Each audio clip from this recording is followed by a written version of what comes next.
We're out doing a fall roof inspection prior to getting this roof ready for winter. Let's take a look. We're looking at about a 20-year-old SBS mod bit roof.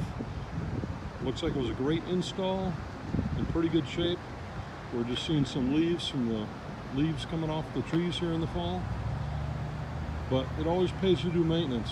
Some counter flashing at the parapets was not a good design. And somebody came up here years ago to put some kind of sealant cover at the leading edge of the counter flashing. And that's aging. In some areas we can see that sealant is coming off. It's completely disbonded and water's coming in through the top of the coping. So, minor issue, properly addressed, this roof will provide many years of reliable service. But it does show you why it pays to do an inspection twice a year and take care of minor maintenance issues before they turn into a major dot or re-roof.